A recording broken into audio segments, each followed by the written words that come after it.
Teacher Krista here. So I had a class this morning scheduled for 5 and then again at 5:30, and I thought I had two more classes scheduled for 8 and 8:30, only to just now realize that no, 8 p.m. and 8:30 p.m. So tonight I have two classes. So what do I do since I'm camera ready? I'm going to record a little video for you.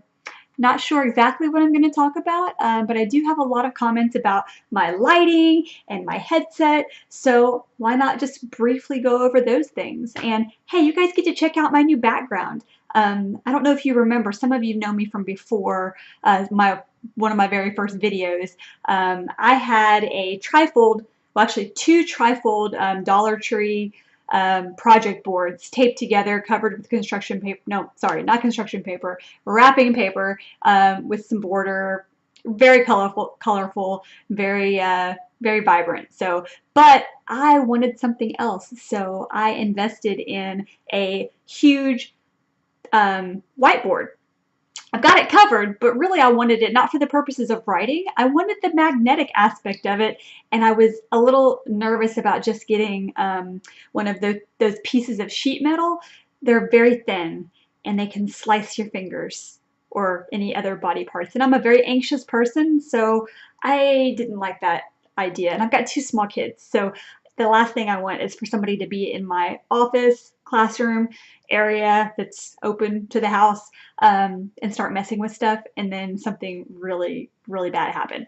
So, but that's just me, Nervous Nelly here. So I opted for the safe feature of the whiteboard. Yeah, so that's what's back there. I covered it with some light blue, sky blue colored wrapping paper that I got at the Dollar Tree. And then I have some like classroom bulletin board border. And the best thing about all this back here, I used neodymium magnets on everything. So you know what that means? I can remove that border and replace it with some magnets. There's no tape up there. Nothing's going to tear. I can easily remove stuff. Nothing's ruined. It's fantastic. Neodymium magnets. I think I'm saying that right. Yeah, they're the best things ever. You can stack things together. They're really pretty awesome. And I don't even know how many I've gone through so far. I've tried different sizes. Don't ask me which one's my favorite because I'm not really sure. I have kind of different ones that I use for different things. So they're just great. But yeah, so I figure I'll leave this up there for a while. And then maybe let's see, maybe I might put some summery stuff up there, kind of spring and summer, kind of go hand in hand. There's flowers, butterflies for both those seasons. So I might just leave it up until, you know, I don't know, maybe fall when I start to change it for really. So here's what I'm thinking about doing. A lot of teachers do this in their brick and mortar classrooms. They put up a tree, and the tree changes seasons. So in the summertime, it's going to be all full of green leaves, and in the fall, you start seeing the leaves change color. So there's all these pops of oranges and browns and reds, and and then leaves falling down onto the base of the tree. So I might do something like that. I've been kind of thinking about it. I don't know. That involves a lot of time and craftiness, and I really don't know if I've got time for it. But I might, maybe. I don't know. We'll see what happens. But for right now, this is working. I think it looks good in my background. I'm not loving that some of my lighting is making this kind of glary area up here. I'm kind of obsessed with laminating everything.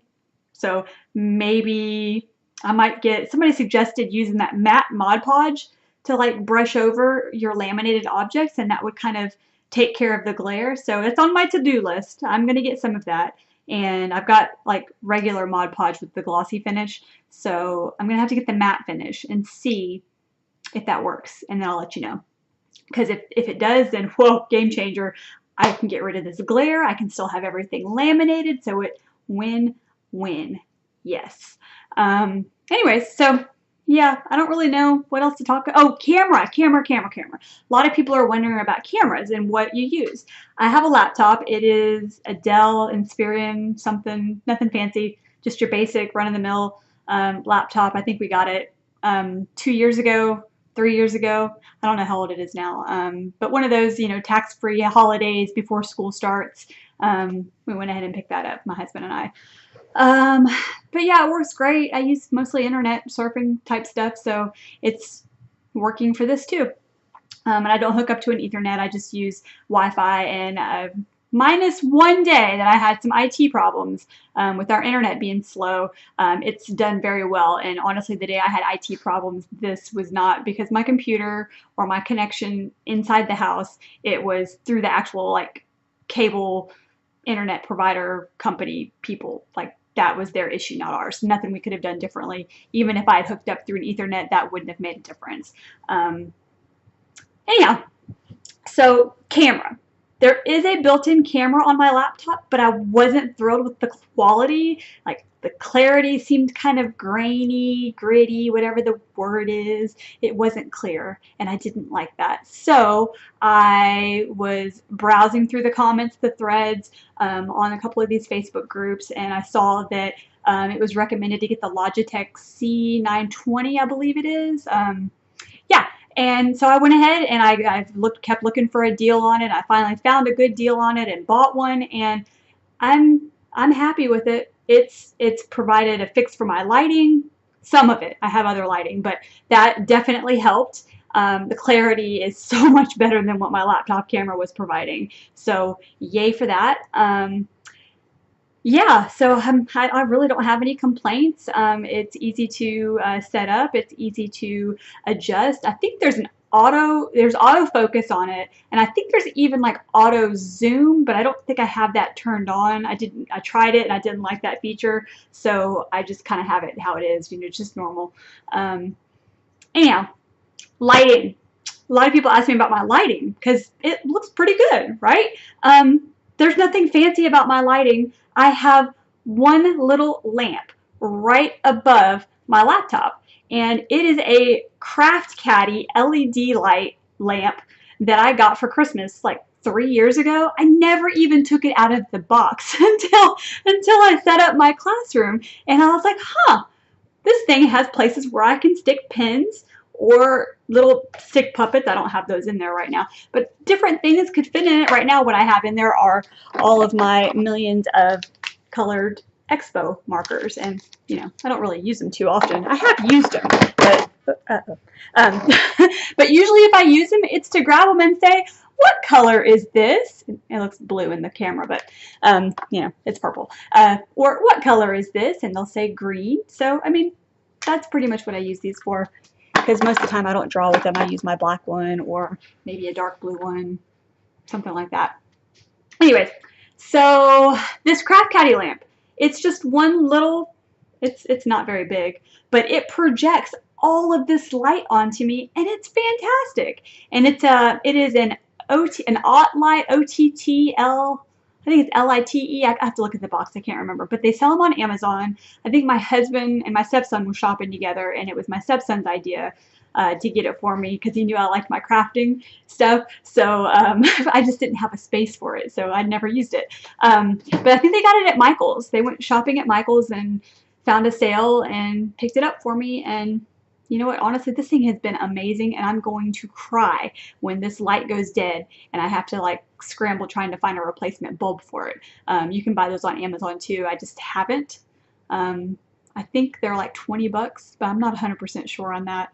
I just know I didn't want to just buy one and just have it sitting around, because ideally I'm not going to be able to just change it out right then and there anyway, so I'm just going to have to deal with it if it happens. I do have a backup ring light that I had bought before I set this up. It was blinding me, so I didn't like it, but I have it, and it's here as a backup light. If something happens to this one, I can quickly clip that on, turn it on, and it will provide me with good light. I just will be blinded by the time my classes are finished. So anyhow, I'm rambling. You probably don't care about all this, but that's my light, that's my camera. Headset is a Logitech. I don't remember what this is. I can post a link or a comment after I look up what I bought. But it was another Amazon purchase. I think maybe $15. It was a recommendation when I was going through the initial stages of getting hired before my interview, and I wanted everything to be set up as if I had the job. And, I've seen a lot of people post, well, I don't want to make any investments in this until I know I'm hired. Well, part of the hiring process is seeing that you're ready to do this job, which means having a background set up. It doesn't have to be elaborate. It doesn't have to be like this. But you do need to show that you've put a little bit of effort into it. So yeah, so I didn't have this, but I had something pretty significant, I thought. I didn't spend a lot of money on it, but I did spend some time trying to set it up and making, testing it out on camera to see how it looked. And, I wanted something bright and vibrant. I wanted my lighting to be good. I didn't want shadows all over my face, because when you actually get face to face with somebody during the hiring process, they're evaluating that. So anyways, all that was in my head, when I was going through the process. And I guess I made the right choices because I got hired, and I got hired at one of the higher pay rates. So yay for that. But I mean, I struggled just like a lot of you with getting bookings, or I did with the very beginning. I'm just over the 60-day mark now, and I can actually consider myself fully booked now. I don't open a lot of slots because I don't have a lot of time. So my slots are about, I think I've strived for about 15 a week, and sometimes I can't open that many, depending on what my kids' sports schedules and school schedules are like. Right now I've got 2 kids, 2 different schools. One's in preschool, one's in public school in 1st grade. So the schedules can be a little crazy. I have to leave at different times of the day. I also nanny for a friend 2 days a week. So I've got a lot going on, and I can only teach so many classes. But I'm pretty confident that if I were to be able to open up some of the peak times, I think I would probably get booked for those. But it didn't happen right away.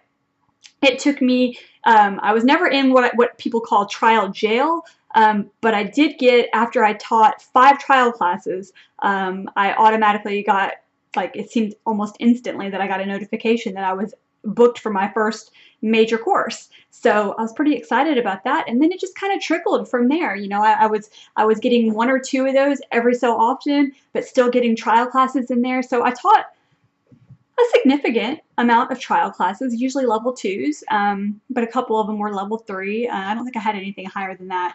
But yeah, it was nice. I got into the routine. I kind of missed the trials, honestly, because I was getting good at it because I was in a routine. I taught some of the same lessons over and over and over again. And then they stopped giving them to me. And I was getting conversions too. So I had an extra $5 pay for every one of those students that I got to sign up with VIP Kid. And now I don't get the trials. So those of you that are getting the trials, that's a good thing. Get those conversions. Rack up those $5 incentives, because, I'm not getting that stuff. Yeah, I've got some bookings, but, you have an opportunity to make your full pay plus an extra $5 per student. So that's pretty sweet, Anyways, so that's what I would be working for if I still had my trials. But I'm happy with my major course levels or lessons because some of those kids now are regulars, and that's pretty exciting because I get to now work on building relationships with these children, and that's really fun because you can start having conversations and be like, oh, remember yesterday or last week you told me about da da da da da, if it's one of the older kids and they can speak a little bit better, then you can follow up with them, and it shows them that you're interested and that you remember them and that you want to know what's going on in their lives, not just all business and no play. You gotta have fun with the kids, build a rapport with them, let them know that you care about them, not just about the paycheck. So anyways,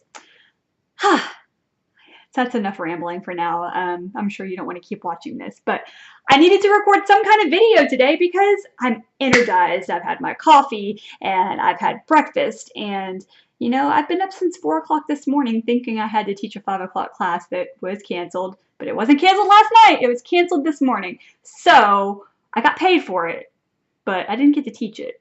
So, but my 5:30 went good. So next class, 8 p.m. because it wasn't at 8 a.m. I'll be ready tonight though. So anyways, that's all for now. That's it for now. Happy teaching, everyone. Bye.